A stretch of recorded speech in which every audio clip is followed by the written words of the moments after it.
Bonjour, bonsoir, na peuple congolais. Wabino Molobeli Yamboka, prophète King MB Élysée. Président, il y a parti politique, mouvement pour l'intérêt du peuple. Nalobaka Tango Iso, pour l'amour de mon pays, la RDC, je n'aurai point du repos. Pour l'amour de ma patrie, je ne me tairai point. Oyo Chilombo Asali eza insulte grave.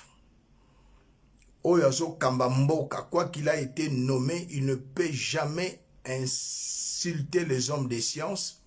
Il ne peut jamais insulter ma pinga ya mboka.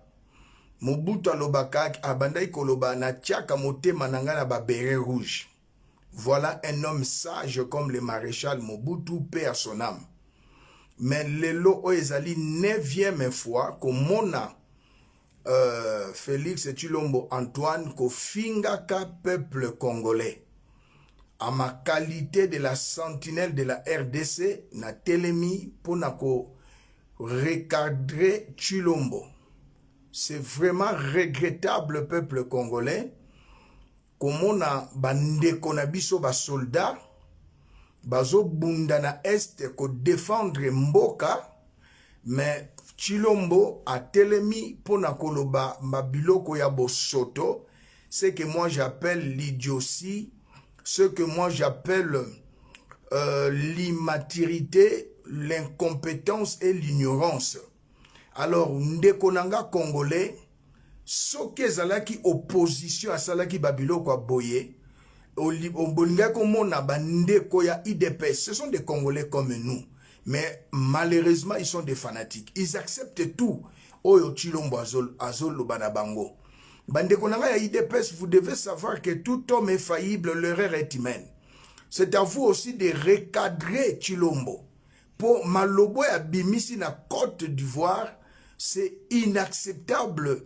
Et peuple a koki ko tikala ko accepter yangote. Basoda na biso. Na lobaki yango mbalele kaki. Qui est le commandant suprême de l'armée? Na mapinga, je travaillais na Demiap. Balobi boye na police, balobi na mapinga. Il n'y a pas de mauvaises troupes, mais il y a de mauvais chefs. Tshilombo est le président nommé de la RDC. Il est le commandant suprême. Na kopesa ndakisa peuple congolais. Mwana mboka Jean-Pierre Bemba Gombo atindaki ba soda na Centrafrique na Bangui. Mais soda moko takendaki na CPI. Po balobaki na mwana mboka Jean-Pierre Bemba Gombo il n'y a pas de mauvaises troupes, mais il y a de mauvais chefs. Mwana mboka injustement abeta 10 ans na prison. Mwana mboka Jean-Pierre Bemba Gombo. Mais le loyo, osali 3 ans et demi na ebonga obanoma kiyo Tshilombo. Tu n'as pas réformé la police, réformé l'armée. Tshilombo n'a pas droit d'insulter les soldats Yambo Kanabiso. Pour quelle raison? Il est le commandant suprême de l'armée. Akuta général Mbala Oyo Ndeko Kabila Atika. Tu n'as pas nommé un nouveau chef d'état-major général. Aujourd'hui, un Rwandais tout petit, Gilbert Rukemba, c'était un général. Otieye ministre de la défense. Aujourd'hui, général Obed, Natangwa Mobutu, il y a plutôt il y a Joseph Kabila, général Obed Azalaki, commandant à l'aider Kassa, il y a région militaire. Au commissaire chef d'état-major général en charge des opérations. C'est toi, M. Tshilombo. Aujourd'hui, aux alliés se plaindre. Un parent ne se plaint pas. Un parent donne la solution à cause de sa responsabilité de parent. Natara Mobutu Abane Koloba, il est le père de la nation. Mais toi, tu n'es pas père de la nation. Tu fais qu'insulter 9e fois yango. Et je te comprends parce que ton père, Etienne Tshisekedi, est le premier insulteur na politique à Benga, Papa Nabiso Patrice Emery Lumumba Crapo. Alors, Babiloko yo, armée, na sengi na bino, bo Burkina Falisé Tshilombo. Armée, bo Burkina Falisé Tshilombo. armée bo Burkina Falize Chilombo moto azofinga yo ozo kangaye na tuni na ba caporal na tuni na ba sergent na ba adjudant sous-lieutenant lieutenant capitaine colonel général ce qui lelo civil a fingi yo, quelle sera ta réaction? Chilombo c'est un civil. C'est la constitution des Obisabiso Kazali, commandant suprême. Mais c'est un civil. Et Bino Bandeko ya JR, garde républicaine, Bozo Kengela Moutou Azofinga Bino, Bo Burkinalisé Chilombo. Qu'est-ce que je veux dire par la Bokangaye? Le temps est arrivé, Yako Kanga Chilombo. Loko la Bandeko ya Guinée, Loko la Bandeko ya Burkina Faso Basalaki. Il n'y a rien de nouveau sous le soleil. Chilombo a exagéré. Il nous a démontré que c'est un débile mental. C'est un pyromane pompier. C'est à vous, les militaires, de libérer notre pays entre les mains de ce bébé Chilombo. À Yébité, il n'a jamais dirigé. Il n'a jamais Kosala Mosala ya Malunga. Il n'a pas la notion de la gestion. Bakoko finga ba soldat lolenge yo fingi bangote. Olingo justifier échec ya état de droit. État de droit inané yango et simbité du jour au jour les gens meurent na est. Papa Etienne Tshisekedi alobaki état de droit mais yo memeli batu état de l'injustice, état de l'impunité, état de l'immaturité, état de l'incompétence à la présidence, état de la corruption. Oyo yo Chilombo o memeli batu. Au sein de notre armée, il y a des Rwandais. Il y a des militaires étrangers. Na 3 ans et demi, au Monaki Bangote, na Zongeli, j'ai été na Demia Petango Afde la Côte. 2 ans après, je me suis retiré. Na armée, la police, Balobaka, il n'y a pas de mauvaises troupes, mais de mauvais chefs. Tu es le commandant suprême, il y a armée. Au sale le côté, au Vandi. Mais je suis désolé, Batu nyonso bazako soutenir yo. Soit ils sont des sorciers, soit Mitu et Doka. Tu es kassayen comme moi, mais je suis désolé de voir Chilombo qui n'est pas intelligent. Papa Fingaka Banate, Papa Fingaka Mwasite, tu insultes la nation Mboka Sekoufa. Tu insultes même Moto à Pessi au pouvoir, Joseph Kabila. Tu as manqué du respect à Paul Kagame. Bato ba Pessi au pouvoir. Nakanisa ki bazali ba mi bazabandoki. Mais en aucun jour, na 3 ans et demi, Joseph Kabila a répondu yote. Le silence, c'est une arme, Chilombo. Yebaka yango, Mobutu a fait 32 ans, il est parti. Joseph a fait 18 ans. Yo kosala 50 ans. Na pesa yo parole de prophétie. Na mokanda na Daniel chapitre 5, le verset 25 à 28. Lelo bozo beta tolo amatisi salaire na 30%.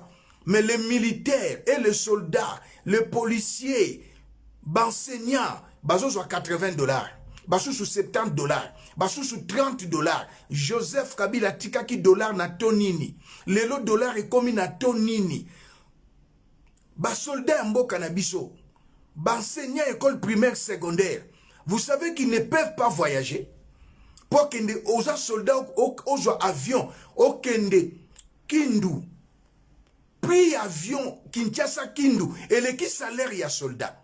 Prix avion, Kinshasa Lubumbashi, Kinshasa Goma, et le qui salaire y a soldat. Mais au Komona Bandeko, Congolais de l'IDPS, ba fanatique ya Chilombo ba matisi salaire na 30%. Mais yo soldat zoka $100, au PCE $130. Prix avion kokende Goma, c'est plus de $130. Enseignant kokende vacances te. Enseignant koki jamais ko voyager. Akende na Goma, akende na Lubumbashi, akende na Kisangani, bino bozolo bake amatisi salaire. Quel salaire amatisi? Les enseignants ne sont pas payés jusqu'à ce jour. Enseignants catholiques basant en grève.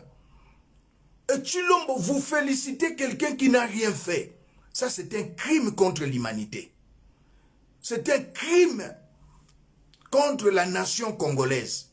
Chilombo yebaka yango liloba nzambe lobi, c'est que l'homme aura semé, il le moissonnera. Aussi liwanate oketi kofinga enseignant. Mais le niveau le plus élevé d'études à Chilombo est sa 4e année secondaire. Na collège Boboto. Chilombo atanga na collège Boboto, son niveau d'études est le plus élevé, 4e secondaire. Chilombo n'a pas un diplôme d'État. Et comment il s'est retrouvé président de la République? Autant na collège Boboto, osana bac T, osana diplôme d'État T. Okosi que osana diplôme na ICC, Institut de carrière commerciale, option marketing. J'étais là. Otanga Kunate, na veine de la Fontaine numéro 1, na 1000 Bruxelles, Otanga Kunate. C'est-à-dire un président fausseur. Je suis désolé de voir mes frères kassaïens soutenir quelqu'un qui n'a pas étudié. Un fausseur à la tête du pays. Oh, peuple congolais, il est temps. Soldats congolais, l'histoire se répète, il n'y a pas de nouveau sous le soleil. Bokanga Chilombo. Ndenge bakangaki Samuel Do na 1990 na Libéria. Ndenge balongolaki Thomas Blaise Compaoré na Burkina Faso. Ndenge balongolaki oaza na Guinée. Boza mapinga. Moto aza ko insulter bino un civil. Bozo ko protéger ye. Vous protégez celui qui vous insulte. Vous protégez celui qui ne vous considère point. Azolo bababilo comment soko landi e ko salo pasi pe ko salo mawa. Naza na yaka na ba arme non conventionnelle. Na yaka na ba évidence. Botala niveau. Il y a un président, soi-disant président de la République. Oh non, ça fait mal. Ça fait vraiment mal. Très, très mal. Très, très mal. Azui Congo, à côté de la communauté des États de l'Afrique de l'Est. Nous qui sommes au centre de la RDC. Na SADC RDC, peuple azwa litombate. Na Afrique, na pays des Afriques, Afrique centrale, peuple azwa litombate. Toye na pays, il y a CPGL, il y a pays de Grands Lacs, plutôt le pays de Grands Lacs, peuple azwa litombate. Même sous pays na biso, na communauté de l'Afrique de l'Est. Boyo kama propos ya Chilombo. Eza passe. Eza mawa. Boyo kama propos ya Chilombo. Qui va être une communauté d'intérêt commun. Donc vous voyez que le Congo s'agrandit. L'espace dans lequel les biens et les personnes vont devoir circuler est maintenant agrandi à 7 pays. Donc, ça ne sert à rien de vous battre pour des morceaux de terre, alors que c'est l'East African Communauté qui deviendra notre pays, en fait. Ça, ce n'est qu'un insensé qui peut dire Congo et Ezali a grandi.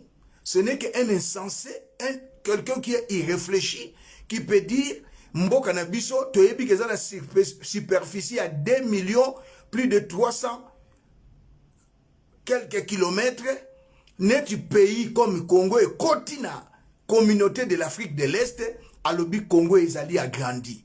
Voilà quelqu'un qui est à la tête du pays. Un homme irréfléchi, un insensé, qui vous dit que le pays Ezali a grandi. Landa ndeko, pas M. Landa Kinga Ibiente. Ça, c'est intolérable, inacceptable. Dans l'East African Communauté, une communauté qui va être une communauté d'intérêt commun. Donc vous voyez que le Congo s'agrandit. L'espace dans lequel les biens et les personnes vont devoir circuler est maintenant agrandi à 7 pays. Donc, ça ne sert à rien de vous battre pour des morceaux de terre, alors que c'est l'East African Communauté qui deviendra notre pays, en fait. Communauté des États de Eza Passi, Eza Mawa, d'avoir à la tête du pays un insensé, un ignorant politique, alobi communauté des États de l'Afrique de l'Est est comme pays nabiso. Mais non, ça c'est la sorcellerie politique. C'est la sorcellerie politique. Dire que la communauté des pays des États de l'Afrique de l'Est est devenue notre pays. Mais non, non, non. La preuve est là. La preuve est là. Non, non, non, non. C'est inacceptable. Et notre pays vient d'adhérer dans l'East African Communauté. Une communauté qui va être une communauté d'intérêt commun. Donc vous voyez que le Congo s'agrandit. L'espace dans lequel les biens et les personnes vont devoir circuler est maintenant agrandi à 7 pays. Donc, ça ne sert à rien de vous battre pour des morceaux de terre, alors que c'est l'East African Communauté qui deviendra notre pays, en fait. Non, ça c'est un idiot. C'est pas insulté, mais c'est un idiot. Quand l'Afrique du Sud est un membre du pays à SADC, le président Ramaphosa ne peut jamais dire que SADC est comme l'Afrique, est comme leur pays. Il ne peut jamais dire ça, mais Ramaphosa. Ni le président de Namibie, ni le président de la Zambie. Mais regarde-moi ce monsieur qui déclare que pays à État de l'Afrique de l'Est est comme pays. Mais superficie à RDC, et ça, il y a cette pays. Alors, c'est vraiment regrettable. Je m'adresse à l'armée, je m'adresse à la police d'arrêter Tshilombo. D'arrêter Tshilombo, un irresponsable. D'arrêter Tshilombo, de mettre fin à cet homme. Et nazoka moi, bino ba soldat, ba militaire, ba policier, JR, garde républicaine, vous protégez celui qui vous insulte. Tshilombo, c'est une malédiction pour la RDC. Tshilombo, c'est un porte-malheur. Etienne Tshisekedi alobaki na vision na ye état de droit. Il y a même état de siège. Il y a l'Okuta, état de la corruption, état de l'injustice, a même état de l'incompétence à la présidence. Alors, peuple congolais téléma. Quand il a zokoloba enseignant, au foot enseignant combien? Nos enseignants, nos militaires sont moins payés, sont sous-payés. Pas mal payés, mais sous-payés. Au Salinini, na 3 ans et demi.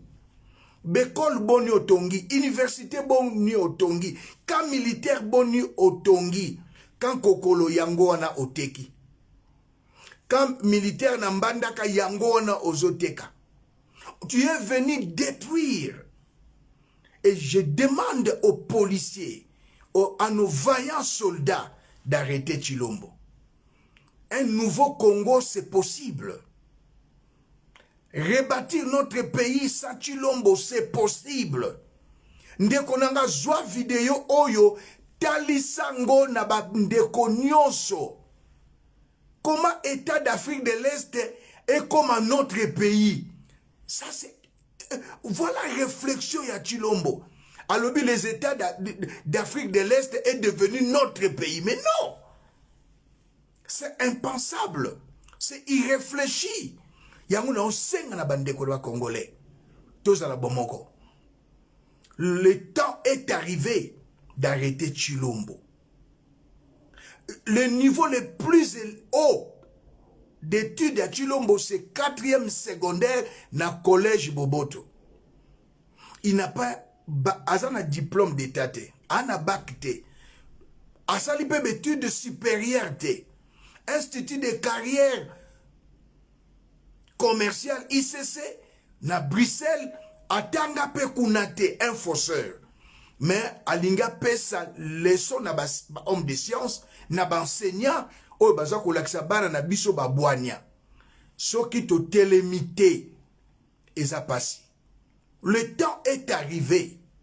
Yako kangaye lokola William Tolbert. Samuel Do. Oya boma William Tolbert. Ko kangaye. Ko longola ye sika ya zali. To vanda, to solola, to bongisa mboka. Bandeko ya SID, basa la marche, répression. Tshilombo est devenu dictateur. bandeko ya ensemble basangana na Kasumbalesa, ba militant ya IDPS Kasumbalesa ba agressé bango. IDPS elingi comme parti état. C'est plus la démocratie. Bon moni ndenge ba beti bandeko ya SID tant basala ki siti na kuna na palais du peuple. C'est vendredi, aujourd'hui c'est dimanche. Bandeko ya ensemble ya Moïse Katumbi. Basangani na Kasumbalesa. Nos frères baluba. Bake ba beti bango. Basusu bazoki. Oyo. Parti à modèle Ninyoyo. Oyo. Président nommé à modèle Ninyoyo. L'IDPS n'a pas été préparé à diriger le pays. Tshilombo n'a pas été préparé à diriger le pays.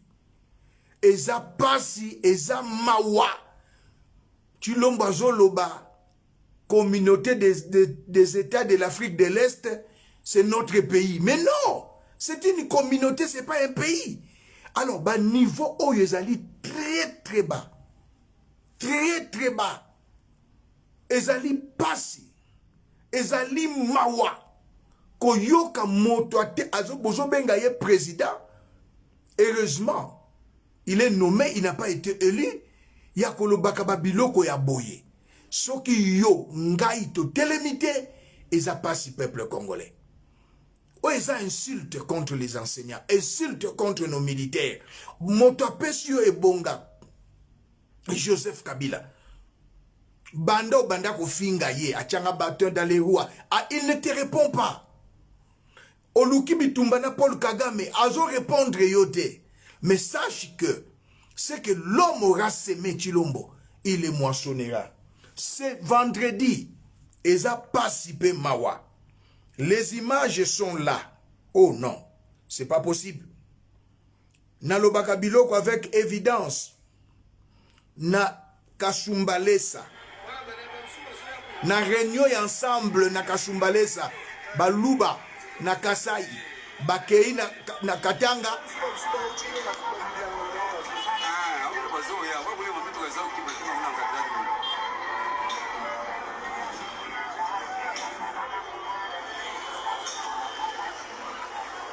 Mawa. Muko naona tu mambo ile iko napitikana na Kasumbalesa.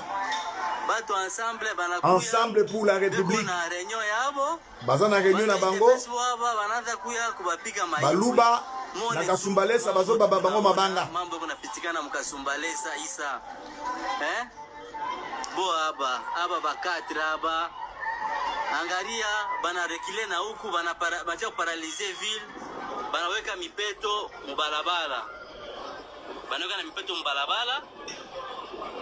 Njuu ba ensemble barukuya kufanya maaktivite yabo yo bo banashikia mubaya bananza kuatakia bantu ya ensemble. Mko naona mambo yanapita mkini. Kama bantu banashirika ngaria vile wanapiga maibwe bantu beko murenyo lwabo bene concentre na mambo yabo pale mais bo bena bapiga maibwe. Et là on ne voit pas la police pour protéger bale bantu ensemble, mais maintenant kama bo banageuka huku itakuwa ni mambo ingine.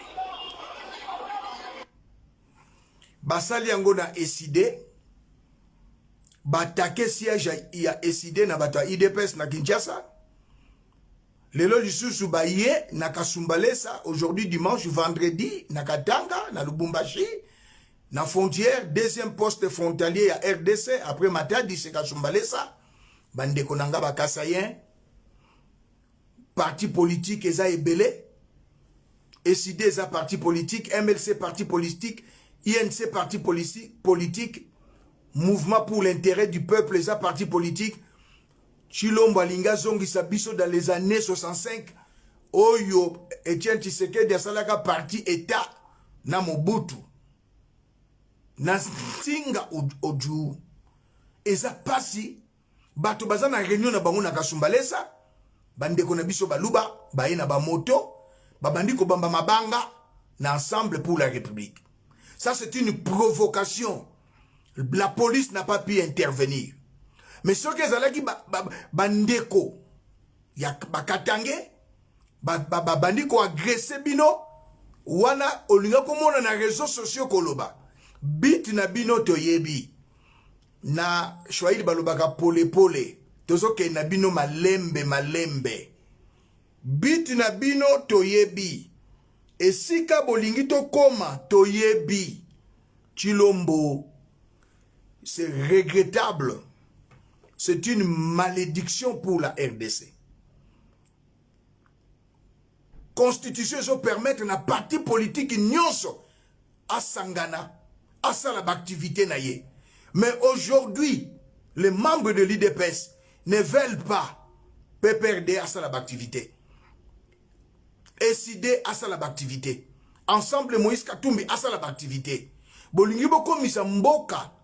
Pesi boko misi mboka. Dictature. Régime ya répression.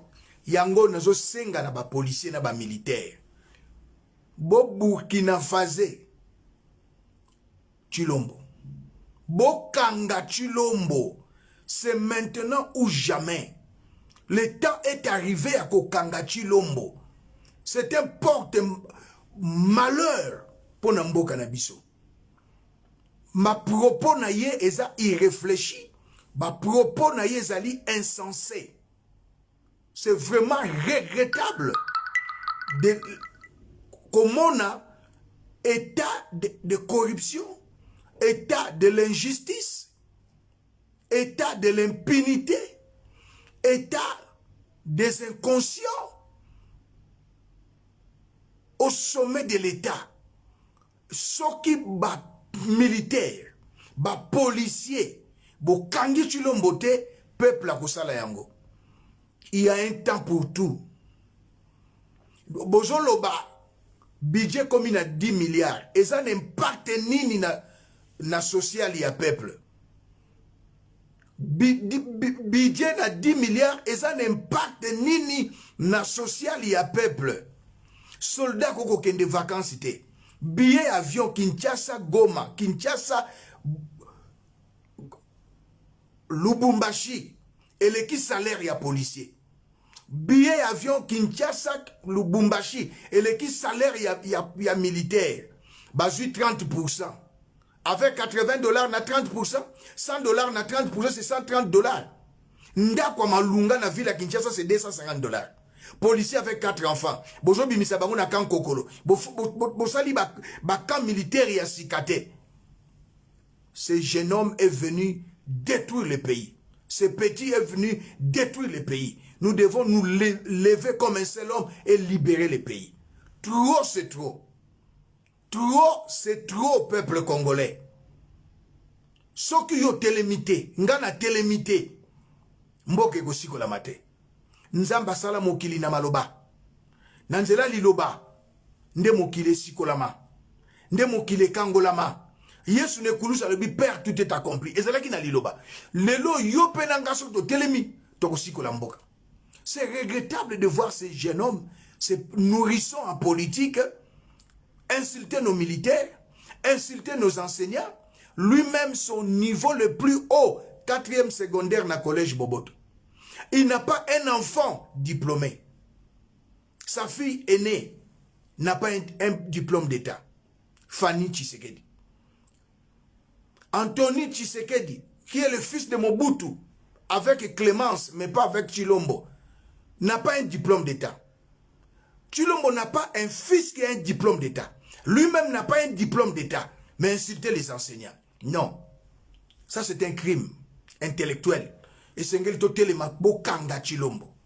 Et lelo na koyebisa bana mboka ya Congo, ce qui se passe aujourd'hui, kuna na Dubaï, c'est regrettable. C'est regrettable. Il y a une rubrique moko sociale maintenant. Natanga Mobutu biloko ezala kite. Natanga Laurent Désiré Kabila ezala kite, même Natanga Joseph Kabila ezala kite. Voir nos filles se rendre à Dubaï. Mais non. C'est prostitué. Surtout, tout le monde a bolani dans la vidéo. Oh, bah, moni dans la image, bah, moni. J'ai les images, je ne peux pas balancer. Comme on a ba fille, na biso, bozo sur la théâtre, bazo me mabino na Dubaï, pour na kosangisa nzoto na mbwa. pona kolia matière fécale. Rabo baza na Dubaï, bana na bango baza ba kizengi, ba mongol. Basubela kabino na monoko, basala ba kaka na minoko na bino. Eloko wane wuti na Denise Nyakero, femme Fontaine. Bon mona kitangu Chilombo prêter ki serment. Babiloko wana eza babiloko abo cultiste. Yambona loba na balancer bino image. Pour moto zo pouvoir. Pour moto zo pouvoir a komi PD. Moto zo pouvoir yangoyo. Bato ba secte. Ba lira lira ba nye. Ba bongana basi. Likolo ya pouvoir. Te. Ngai Zakari ba baswe na poya ki koteka molimo. Na poya ki koteka amna ngai pona koma ministre pona koma PDG. Yango na gera pe lokote. Ni ministre, ni PDG, ni nini. Mais l'histoire a continué. Donc, on a sali 12 ans. O ezali Zakari Bababaswe. O bomoni ministre Molendo. Mwana Sakombi Nongo. Ministre des Affaires foncières. Il y a gouvernement ya Chilombo. Ministre des Affaires foncières. Aza bisexuel PD. Azolia matière fécale. C'est pas moi qui l'ai dit. Babongana basi.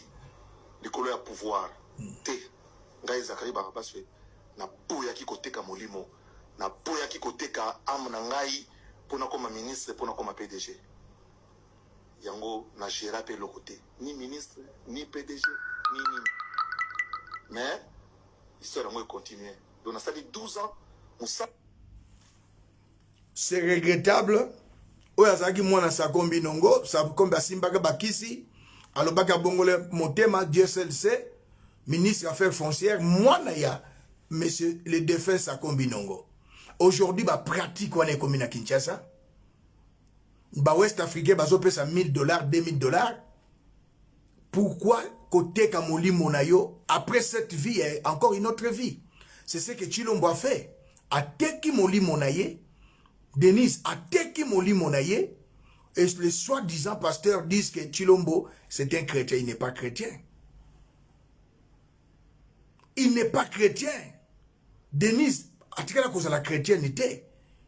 Bazui ba jeune fille à théâtre, bazoko tinda bango na Dubaï, ezali certes ebimisika na mboka Congo. Moto eko représentante nango ezali Denise Nyakero Chibaou, la femme Fontaine, yenda simbi njungu ya kisi ya Chilombo.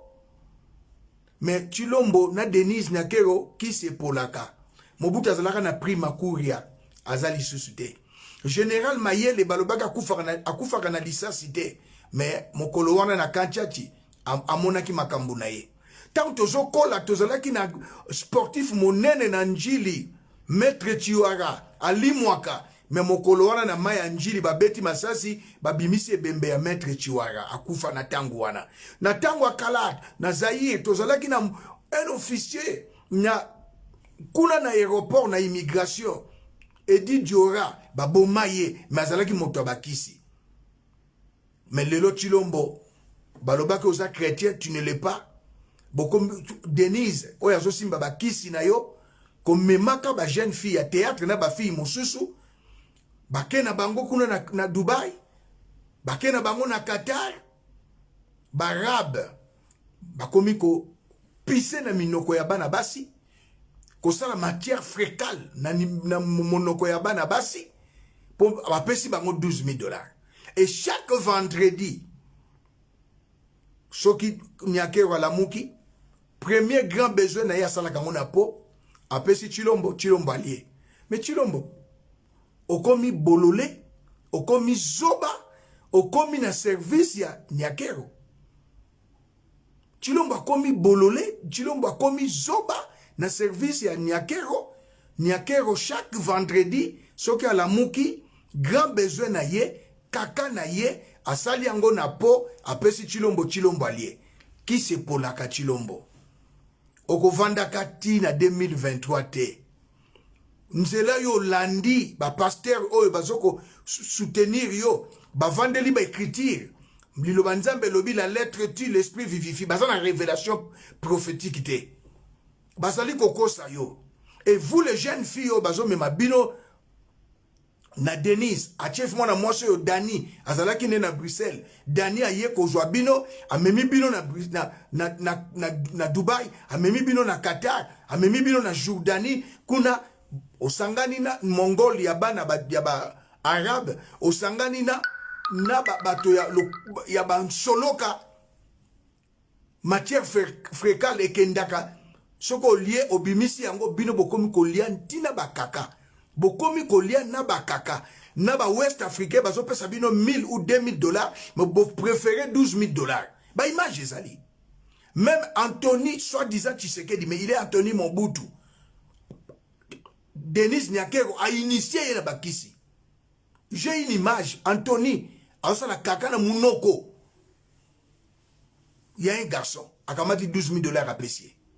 Peuple congolais, bientôt Jésus revient. Tout passera, mais la parole de Dieu ne passera jamais. C'est à nous de libérer ce pays. Occultisme est un soukate. Moto asa la kaka, apesa yolia, pose au pouvoir, Olandi Zakaria, bazoba. Mais non, Chilombo, Denise Nyakero, tu n'as rien fait na RDC. Ozui paya, otindi bango pesi bango ba bourse. Non. Chilombo, je vais te dire une chose. Au Benga, le président sortant, au Benga, Joseph Kabila, partenaire. Au Bengi, M. Paul Kagame, ton frère. Mais sache que, moi aussi, dès maintenant, j'appelle Joseph Kabila partenaire. J'appelle Kagame mon frère. Allez, ba fanatique boloba. Donc, ceux qui tuent sali mabe, vous acclamez. Donc, ceux qui, un de ces 4 matins, nake na Rwanda. J'irai au Rwanda. Nako mona pepe Paul Kagame. Nako solo la peine à Joseph Kabila. Et si kayo kotanga nako kota, pour le bien du Congo, mais pas pour le mal du Congo. Trop c'est trop. Et s'il était, ils n'ont pas si peu mawa. Chilombo n'a rien fait. Mais les images, ils sont là. Regardez-moi ça. Regardez-moi ça. Eza passe. Eza mawa. Oh, Mboka Congo. Totelema. Tala. Botala binomoko. Je n'ai pas de commentaires. Dans la vidéo, il y a Sabino Tokomi na Souka.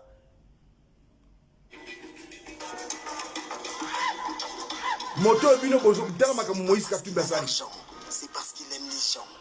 La ville de Kikwit expérimente de plus en plus la générosité du président Moïse Katumbi. Après la construction d'un pavillon des soins intensifs ultra-moderne, hautement équipé à l'hôpital de référence de Kikwit, le chairman d'Ensemble pour la République prouve encore son amour pour les Kikwitois.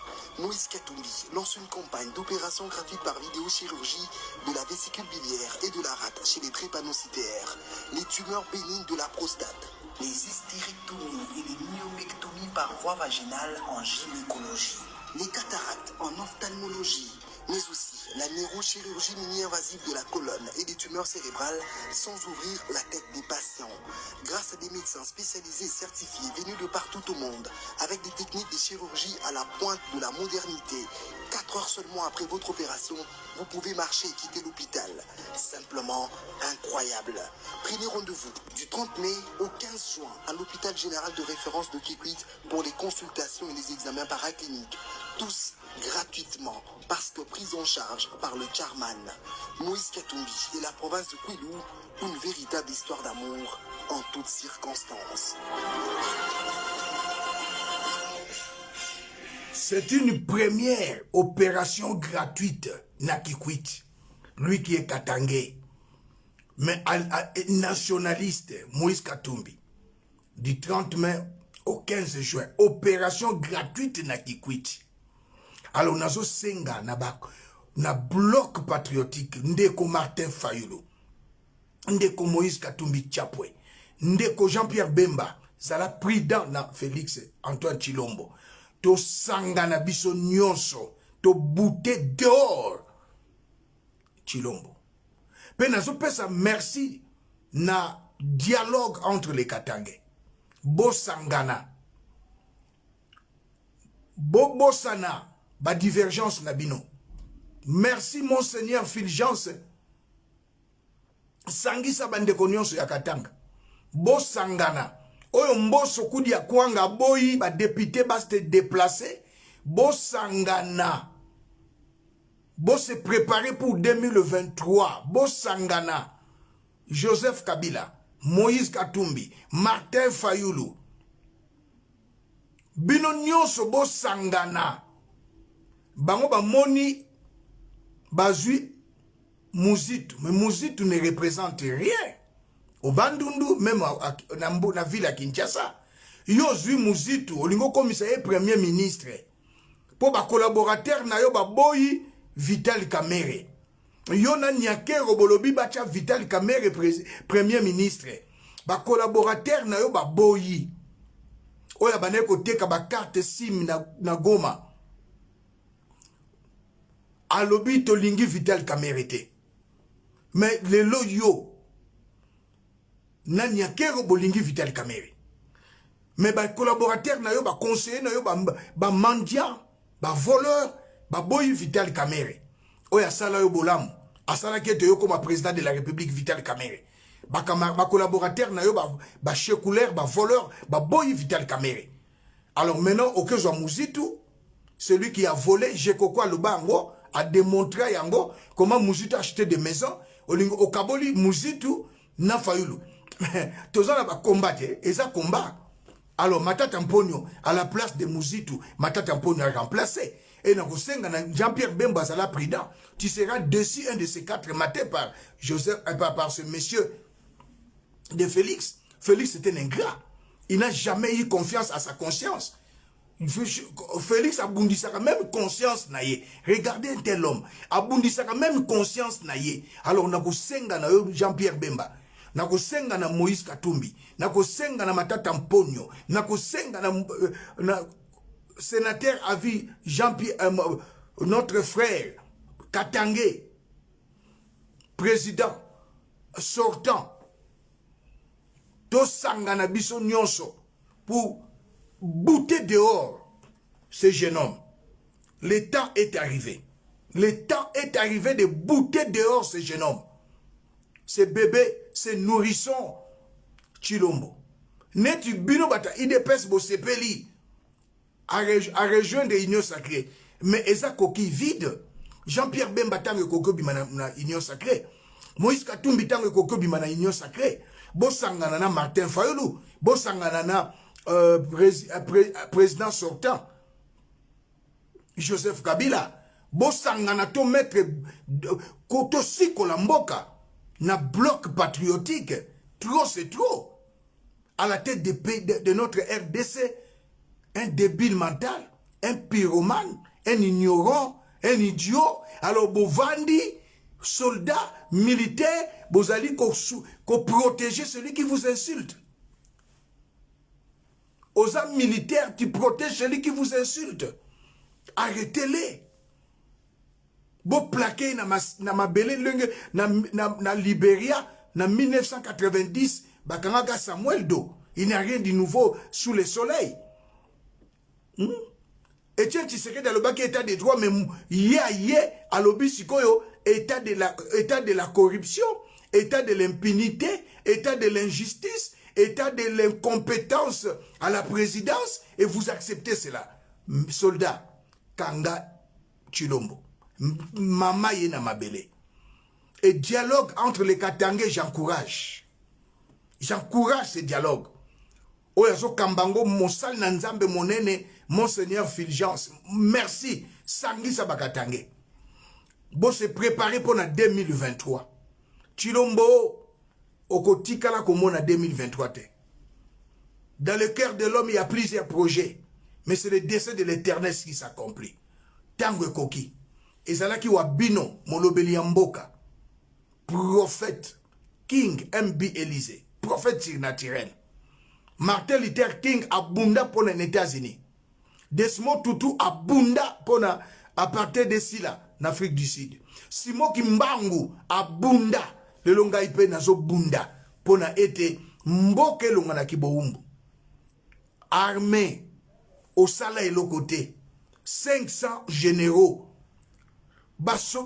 généraux oyo bazali pini par les Américains batango fort olongola bangote chef d'état-major olongola yete Rwandais Tuti Obed au commissariat chef d'état-major général chargé des opérations Rukemba Gilbert Rwandais Tuti au commissaire ministre de la défense. Puis tu te plains un président plaintif mais non au memi ba fille na jeune fille na biso na bakisi Nanzela Denise Nyakero. Chaque vendredi, oya yo mais copine potika la kobala été vendredi soka yo ki premier grand besoin na ye aneni ozu matière fréquente la Denise Olier. Abimina babudimbu na préservatif ba supermatozoïde na bango oye omeli. Qui c'est pour la kachilombo tika kolia kaka ya Denise. Tika komelaka ba superma ya mibalo Denis Chibau azobi marana bango. Qui c'est Polaka? J'ai la vidéo de ton fils. J'ai la vidéo de ton fils qui fait la matière fréquente dans la bouche des petits. Qui c'est Polaka? Ba jeune fille, Botika, après cette vie, encore une autre vie. Yo mona wapi théâtre na biso ba sponsor bazalakate. Total à théâtre na ba YouTube, ba producteur bazalakate. Mais comme on a une jeune fille, a sombi mutuka, a sali maison, ya biema, a zotongandaku ya des niveaux pour akendaka Dubaï. Okendaka Dubaï.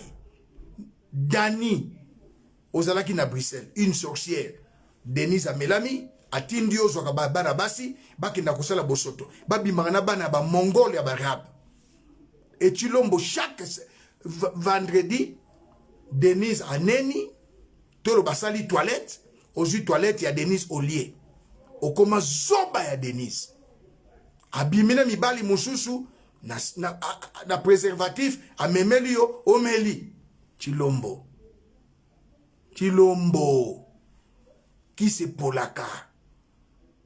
Bande konanga tokanga Chilombo. Trop c'est trop. Tokomi mbalasima. Merci.